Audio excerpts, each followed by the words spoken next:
Beautiful family, good morning and welcome back to our channel. আমি Rituparna, my daily lifestyle ব্লগে সবাইকে জানাই স্বাগত। আশা করি যে যেখান থেকে আমার এই ব্লগটা দেখছো সবাই ভালো আছো, সুস্থ আছো, আমরাও কিন্তু বিন্দাস আছি। তো আজকের ব্লগটা চটপট স্টার্ট করে দিলাম। এখন বাজে ওই 6:45 মতো।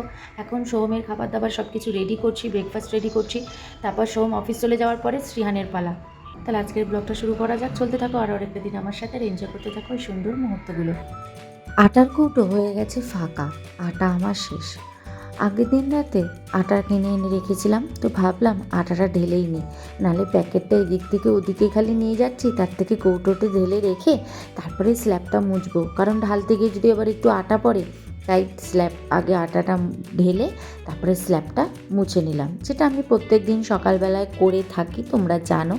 স্ল্যাব মুছলাম, ওভেন মুছলাম, মুছে আগের দিনের সমস্ত বাসন তুলে নিয়ে জায়গায় রেখে দিলাম। তারপরে আমি আমার চাও করে নিলাম, আর শ্রিয়ানের ব্রেকফাস্টটা না হয়ে গেছে আগেই, সেটা আর তোমাদের সাথে দেখায়নি। আমি আমার চাটা কাপের মধ্যে ঢেলে নিলাম। চাও রেডি হয়ে গেছে, শ্রিয়ানের ব্রেকফাস্টও রেডি হয়ে গেছে। তো এবার গিয়ে বসে পড়ি, শ্রিয়ানকেও ব্রেকফাস্টটা করিয়ে দিই, আমিও চটপট চাটা খাই, খেয়ে শ্রিয়ানের টিফিন বানাবো, দিয়ে ওকে স্কুলের জন্য রেডি করাবো। প্রচুর কাজ, চলো আবার পরে আসছি। দেখো এক সিঙ্ক আমার বাসন ভরে রয়েছে, এটা আগে শ্রিয়ানকে স্কুল থেকে দিয়ে আসবো, এসে তারপরে এগুলোকে মাজবো। হ্যালো। আরে তোমাকে আমি ফোন করছিলাম তখন। হ্যাপি বার্থডে, তোমাকে আমি ফোন করছিলাম। Happy birthday. Thank you. Cake কাটি? কেক কেক আরে কেক। না খেয়ে বলো। আমার থেকে আমি খাবো। তুমি আসো না। আচ্ছা ঠিক আছে। আরে রাখো। বলছি স্কুল যাবি না? আরে তোমাকে ফোন করছিলাম। আচ্ছা তুমি স্কুল যাবে না জিজ্ঞেস করছি। না না আমি স্কুল যাবো না। হ্যাঁ স্কুল যাবে না? আচ্ছা ঠিক আছে। আরে টেক টেক করে আমার ফোনটা কেটে দিয়েছে। তোমার ক্লাস কখন স্কুলে? এই তো আমার ক্লাস 10:30 থেকে। 10:30 থেকে। Happy birthday. Happy birthday. হ্যাঁ হ্যাঁ হ্যাঁ। তো শ্রিয়ানকে স্কুলে টিফিনে বানিয়ে দেবো কি বলো তো, ওই বলতে পারো একটা চিল্লা টাইপের। ওকে একটু আটা আর সুজি দিয়ে সব সময় বানিয়ে দিই, তো আজকে একটু টেস্টটা আলাদা করার জন্য আজকে আটার বদলে দিয়েছি অল্প ময়দা, সুজি, টক দই আর গাজর, পেঁয়াজ কুচিয়ে দিয়েছি। তোমরা বিনস ক্যাপসিকামও দিতে পারো, আমার কাছে বিনসটা ছিল না তাই বিনসটা দিতে পারিনি। আর ক্যাপসিকাম শ্রিয়ান খুব একটা ভালো খায় না, ওই জন্য ক্যাপসিকাম দিইনি, আর টমেটো দিয়েছি, ব্যাস। তোমরা এর মধ্যে ধনেপাতা, লঙ্কা সব কিছুই দিতে পারো, তো আমি ওকে দেবো বলে এই অল্প কিছুর মধ্যেই করে দিয়েছি এটা। তো শ্রিয়ান বেশ ভালোই খায়, আর এর মধ্যে একটু গোলমরিচ গুঁড়ো দিয়েছি, ব্যাস। নুন আর গোলমরিচ গুঁড়ো আর জল দিয়ে দেখো ব্যাটারটা বানিয়ে নিয়েছি। এটাও কিন্তু একদম তেল দিয়ে দিয়েছি, একদম অল্প তেল দিয়েছি। এবার তার মধ্যে এবার এই ব্যাটারটা এর মধ্যে দিয়ে দেবো। এবার শ্রিয়ানের চিল্লা কিন্তু একদম রেডি হয়ে গেছে, দেখো। এবার এটাকে না 4 টুকরো করে দেবো, যাতে ওর খেতে সুবিধা হয়। 4টে টুকরো করে টিফিন বক্সে দিয়ে দেবো। শ্রিয়ানের টিফিন 4টে টুকরো করে দেখো টিফিনের মধ্যে দিয়ে দিয়েছি। এটা আজকে শ্রিয়ান টিফিনে, আজকে শ্রিয়ানের হচ্ছে কালার ড্রেস, তো এই জন্য শ্রিয়ান আজকে এই ড্রেসটা পরে যায়। ওদের আজকে প্রতি সপ্তাহে আজকের দিনে ওদের কালার ড্রেস থাকে, তো আজকে হচ্ছে শ্রিয়ান এই ড্রেসটা পরেছে। আর ফুল প্যান্ট পরতে এত পছন্দ করে, বাপরে, ফুল প্যান্ট দেখেই বলছে মামা আমি ফুল প্যান্ট পরবো, আমি হ্যাপি হ্যাপি বলেই যাচ্ছে, দেখো। তো এই হচ্ছে শ্রিয়ানের হচ্ছে আজকের স্কুলে যাওয়ার ড্রেস। তবে হ্যাঁ, এই জ্যাকেটটা পরিয়ে দেবো, কারণ স্কুটিতে গেলে খুব ঠান্ডা লাগবে। স্কুলে ঢোকানোর সময় জ্যাকেটটা খুলে দেবো, কারণ স্কুলে যা হুড়োহুড়ি করে তো তখন আবার ঘেমে যাবে। তো এই হচ্ছে আজকে আমার ব্রেকফাস্ট। আজকে ভীষণ ইডলি খেতে ইচ্ছা করছিলো, নাহলে আমি খুব একটা মানে ব্রেকফাস্ট করি না, ওই কেক বিস্কুট এইসবই খেয়ে নিই। তো আজকে হঠাৎ ইডলি খেতে ইচ্ছা করছিলো, তাই ভাবলাম যে চলো ইডলিটা আজকে ব্রেকফাস্টে নিয়ে নিই। তো ইডলি কিনে নিয়ে চলে এসেছি, এখন করবো ব্রেকফাস্ট। এখানে 4টে হচ্ছে 1 প্লেট, 1 প্লেটে 4টে থাকে, তো আমি সেই হিসেবে 1 প্লেট নিয়ে এসেছি। তো বেশ চটপট আগে ইডলিটা খাই, কারণ আবার একটু ঘর পরিষ্কার করারও ইচ্ছা আছে। তো ব্রেকফাস্টটা করেই তারপরে চটপট দুটো ঘর পরিষ্কার করে নিতে হবে। ব্রেকফাস্ট করে চলে এলাম ঘর পরিষ্কার করতে। আজকে এই 2টো ঘর ক্লিন করব। আসলে কি বলতো, এখানে না খুব একটা ধুলো পড়ে না, মানে ধুলো বলবো না, ঝুল পড়ে না, ধুলোটা পড়ে। তো এই জন্য মাঝে মাঝে একটু মুছে নিলে হয়ে যায়, ঝুল টুল পরিষ্কার করার অত ঝামেলা নেই।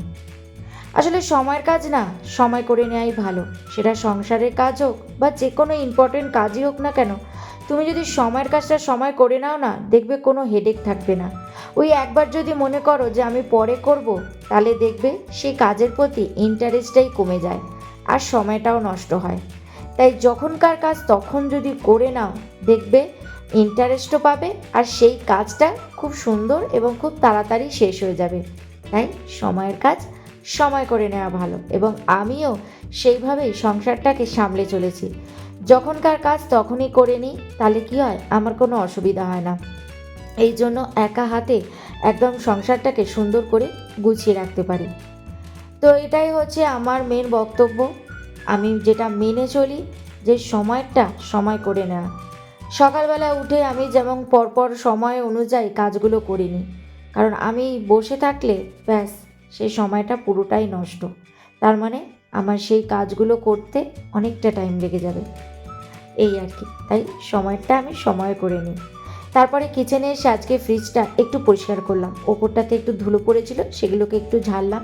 তো ঝাড়তে গিয়ে দেখবে যে খাঁজটা ওখানে ভেতরে ঢোকে, তাই দরজাটা খুলে একটু পরিষ্কার করে নিলাম। গুছিয়ে একদম ঘর পরিষ্কার করে নিয়েছি। আজকে এই দুটো ঘরই একটু ক্লিন করে নিলাম। তো যেটুকু আমার হাত যায়, ওপরটা সোহম করে দেয়, তো এইটুকু আমার হাত যায়, আমি সেটুকুই করে নিই। তো এই যে একদম ঘর একদম টিপটপ পরিষ্কার করে নিয়েছি একদম। এই ঘরটাও কিন্তু একদম নিট অ্যান্ড ক্লিন করে নিয়েছি। ড্রেসিং টেবিল, শ্রিয়ানের লাল আলমারি, দরজা, জানলা, আর এদিকে খাটটা একদম সুন্দর করে গুছিয়ে নিয়েছি। এই খাটটা সেরকম আমাদের ইউজ হয় না, ওই টুকটাক জামা কাপড় ধরো রাখলাম এখানে এসে, বা সোহম একটু কাজ করতে বসে, তো তাই জন্যই এই খাটটা। তো এটা সেইরকমভাবে আর ইউজ হয় না, তাই এখানেই সব জামা কাপড় এনে রেখে দিই, যেগুলো আর কি ভাঁজ হয় না।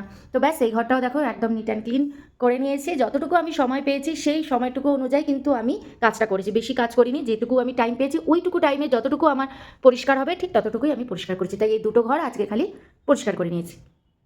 যেটা দিয়ে ক্লিন করেছিলাম সেটাকে এখন সাবান জলে ভিজিয়ে রেখে দিয়েছি। তা নাহলে কী হবে বলো তো, এটার মধ্যে ধুলোটা না একদম বসে যাবে। এজন্য ক্লিন করার পরে না আমি এরকম সাবান জলে এই কাপড়গুলোকে একটু ধুয়ে নিই। তার আগে যে বাসনগুলো দেখিয়ে দিয়ে গেছিলাম সেগুলো তো মাজা হয়নি, চলো এবার এগুলোকে এখন মাজতে হবে। তো স্নান করা হয়ে গেছে, পুজো দেওয়া হয়ে গেছে, এবার যাবো সোজা কিচেনে। রান্নাবান্না কিন্তু বসিয়ে দিয়েছি। আজকে করবো বেগুনের তরকারি। এখানে বেগুন কেটে ভাজা বসিয়ে দিয়েছি, এখানে শ্রিয়ানের ডাল হচ্ছে, এখানে বেগুনের জন্য যে আলু লাগবে সেই আলুগুলো এখন কাটবো। তো এই হচ্ছে রান্নার প্রিপারেশন। এখানে ভাতটা ফুটে গেছে তাই নামিয়ে রেখে দিয়েছি। তো চলো চটপট রান্নাবান্না করে আবার তোমাদের সামনে আসছি। দেখো গামলায় কিছু জামা এখানে রয়েছে, আর কিছু জামা আমি এখানে মেলে দিয়েছি, আবার কিছু জামা কিন্তু এখনও ওয়াশিং মেশিনে রয়েছে, তোলা হয়নি। তো এই সব জামাগুলো কিন্তু আমাকে একে একে করে মেলতে হবে। তো রান্নার ফাঁকে এসে এসে দেখছি একটা একটা করে জামা মেলে দিয়ে যাব। কিছু জামা আগেই মেলে দিয়ে চলে গেছি, আবার এখন কিছু মেলে যাব, আবার রান্নার ফাঁকে এসে বাকি জামাগুলোকে মেলবো। তো এইভাবেই কিন্তু আমি কাজগুলোকে সামলাই। জামা কাপড় মেলা আমার ডান, দেখো সমস্ত একদম মেলা হয়ে গেছে, এই প্রান্ত থেকে ওই প্রান্ত। এখানে জামা কাপড়গুলো সব মেলে ওপরে টানিয়ে দিয়েছি, ব্যাস নিশ্চিন্ত, একটা কাজ কমপ্লিট, মানে নিশ্চিন্ত। এটাকে ধুয়ে এখানে মেলে দিলাম, এখানে এটা মেলে দিয়েছি, আর এটা এখানে গ্রিলে, দুটোই গ্রিলে দিয়ে দিয়েছি, কারণ তাড়াতাড়ি শুকিয়ে যাবে তাহলে, কারণ রোদটা তো একদম গ্রিলেই পড়ে সব, মানে পুরোটা সময় থাকে, তো এই জন্য। এখানে আমার আধা আধুরা রান্না, বেগুন ভাজা হয়ে গেছে, বেগুনটা তুলে রেখে দিয়েছি, গ্যাস অফ করে দিয়েছি, কড়াই খালি। এখানে পেঁয়াজ কাটা হয়েছে খালি, টমেটোটা কাটা হয়নি, আর এখানে হচ্ছে আলু কাটা হয়ে গেছে, ব্যাস। এইগুলো আর কিচ্ছু এখন ধরবো না। আগে শ্রিয়ানকে নিয়ে এসে ওকে স্নান টান করিয়ে রেডি করিয়ে দিয়ে তারপরে আবার কিচেনে এসে বেগুনের সবজি বানাবো, আর শ্রিয়ানের ডালটা খালি হয়ে গেছে। আমি কিন্তু একদম রেডি হয়ে গেছি পুরো। এবার শ্রিয়ানকে গিয়ে নিয়ে আসবো, নিয়ে এসে বাকি রান্না করব। আমার কিন্তু এরকমই হয়, বেশিরভাগ দিনই কিন্তু আমি এরকম আধা আধুরা রান্না করেই চলে যেতে হয়, আবার বাকিটা পরে এসে করতে হয়। তো ব্যাস চলো আর বেশি কথা বলবো না, টাইম হয়ে গেছে 12টা বাজে 5 মিনিট বাকি, এবার বেরোতেই হবে। দিয়ে শ্রিয়ানকে নিয়ে আসি, এসে আবার বাকি কাজ শেষ করব। তো 12টা 10 বাজে শ্রিয়ান স্কুল থেকে চলে এসছে, এসেই দেখেছে তো গাড়ি, একটা টো কার কিনে নিয়ে এসছে। এই টো কারের পেছনে একটা করে গাড়ি লাগাচ্ছে আর টেনে টেনে নিয়ে যাচ্ছে। জামা কাপড় দেখেছো, ড্রেস এখনো ছাড়িনি স্কুল থেকে এসে। ওকে বলছি যে আয় ড্রেসটা ছাড়িয়ে দিই, স্নান করতে হবে। আগে ওর গাড়ি, আগে ওকে ওর গাড়ি দেখে নিতে হবে, তারপরে ও জামা কাপড় ছাড়বে, স্নান করবে, সব কিছু করবে। দেখেছো ঘুরে বেড়াচ্ছে, দেখো একটার পর একটা এখন গাড়ি কেমন ঘুরে বেড়াচ্ছে, দেখো একটার পর একটা এখন গাড়িও নিয়ে আসছে। দেখো ও বাবা, তুই টোকে এরোপ্লেনকে টেনে নিয়ে যাবি? উড়ে বাবা, এ তো দেখার মতো হবে রে। হ্যাঁ, যে টো এরোপ্লেনকে টেনে নিয়ে যাচ্ছে, টো কার, ওটা বন্ধ হবে না, ওটা বন্ধ হয় বন্ধ। দেখেছো, চলো ওকে আগে জামা কাপড় ছাড়িয়ে স্নান করে। তো আলুর বেগুনের সবজিটা প্রায় হয়ে এসছে, এবার বেগুনটা মিশিয়ে দেবো, ঝোলটা একটু ফুটুক তারপর বেগুন মেশাবো। এখানে দেখো ফ্রাই প্যানে একটু তেল দিয়ে দিয়েছি, শ্রিয়ানের জন্য করবো একটু আলু ভাজা। তো গোল গোল করে কেটে তার মধ্যে একটু নুন আর হলুদ মেখে নিয়েছি, এবার এগুলোকে একটু ভাজা করবো। এখানে এই সুযোগ পেয়েছে অমনি ফোন নিয়ে চলে এসছে, দেখেছো ফোনে এখন ট্রেন দেখছে, দেখো একটুখানি সুযোগ পেয়েছে, ফোনটা হাতের সামনে পেয়েছে, নিয়ে চলে এসছে। উনি এখন ফোনের মধ্যে ট্রেন দেখছে, সারাদিন হয় ট্রেন নয় গাড়ি। বাবা, কত স্টাইল ভালো না, মোবাইল রাখবে 5 মিনিট, 5 মিনিটে এসে কিন্তু আমি মোবাইল নেব। মোবাইল হ্যাঁ, 5 মিনিটস পরে এসে আমি কিন্তু মোবাইল নিয়ে নেবো বলে দিলাম। শ্রিয়ানের আলু ভাজা হয়ে গেছে, নামিয়ে রেখে দিয়েছি, শ্রিয়ান যখন ভাত খাবে তখন শ্রিয়ানকে এটা দেবো। তো বেগুনের তরকারিও কিন্তু হয়ে গেছে, এটাও নামিয়ে নিয়েছি, এবার এটাকে বাটির মধ্যে ঢেলে নেব। বিটার গার্ড খাবে বলে দেখো বাটি নিয়ে ঘুরছে। ভাতটা বসিয়েছি, ভাতের মধ্যেই বিটার গার্ড দেওয়া আছে, তো ভাতের সাথে একসাথে সেদ্ধ, তো ভাতের মাঠটা গালবো তারপর তো ওকে দেবো। তো দেখো বিরক্ত হয়ে যাচ্ছে, বলছে মামা তাড়াতাড়ি দাও বিটার গার্ড বলছে। দেখেছ কিরকম উচ্ছে সেদ্ধ খাচ্ছে? ভালো লাগে তোমার খেতে? ভাল লাগে? Yummy yummy.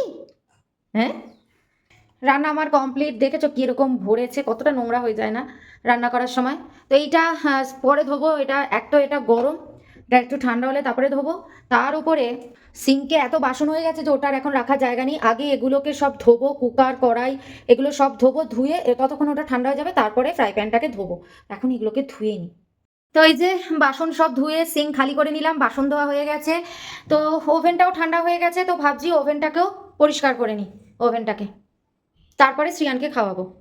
তো আমার রান্নাঘর কিন্তু একদম নিট অ্যান্ড ক্লিন হয়ে গেছে। দেখো রান্না করার সময় কিন্তু রান্নাঘর কতটা অপরিষ্কার হয়ে যায় না, তারপরে যখন পরিষ্কার করা হয় তখন কতটা ভালো লাগে বলো। একদম চকচক করছে না, পুরো স্ল্যাব, ওভেন একদম পুরো পরিষ্কার।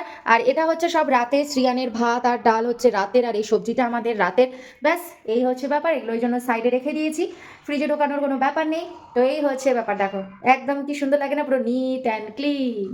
তো এই দুটো যে মেলেছিলাম, এই দুটো কিন্তু এখনো শুকায়নি, এখনো হালকা হালকা ভেজা আছে। আর এটা তো আরও, হ্যাঁ যাচ্ছি, আর এটা তো আরও বেশি ভেজা আছে। এটা এটা একটু মোটা, তো এই জন্য এটা একটু বেশি ভেজা, আর এটা একটু হালকা হালকা ভেজা। দেখো রোদ তো কিছুই নেই, ওই যে তখন তোমাদেরকে রোদ দেখালাম, তারপরে কিন্তু আস্তে আস্তে রোদটা চলে গেছে। আসলে শীতের রোদ তো দেখবে বেশিক্ষণ কিন্তু থাকে না, শীতের রোদ যখন তখন ওঠে আবার খুব তাড়াতাড়ি চলে যায়। তো আর কি থাক এগুলো এখানে। তো দেখতেই পেলে কিচেন একদম নিট অ্যান্ড ক্লিন করে ফেলেছি। তো আর কি সমস্ত কাজ হয়ে গেছে, এবার করাবো শ্রিয়ানকে লাঞ্চ, তারপরে আমি খাবো। তো কি বলতো, সময় কাজ না, সময় করে নেওয়াই ভালো। আমি সবসময় সেটাই করি, শুধু সংসারের কাজ না, যে কোনো বাইরের কাজ বলো, কোনো ইম্পর্টেন্ট কাজ বলো, সবসময় দেখবে সময়ের মধ্যে করে নেওয়া উচিত। তো অসুস্থ হতেই পারে, তখন একটু টাইমের উল্টোপাল্টা হয়ে যায়, একটু গড়বড় হয়ে যায় কাজের ক্ষেত্রে। তো ব্যাস ভিডিওটা তাহলে এখানেই এন্ড করলাম। ভিডিওটা যদি কোথাও কিছু ভালো লেগে থাকে তাহলে অবশ্যই লাইক কমেন্ট শেয়ার করে দিও, আর সাবস্ক্রাইব করে ছোট চ্যানেলটার পাশে থেকো। আবার দেখা হচ্ছে নেক্সট ডে আরও আরেকটা সুন্দর ব্লগের সাথে, ততক্ষণের জন্য বাই, ভালো থেকো, সুস্থ থেকো।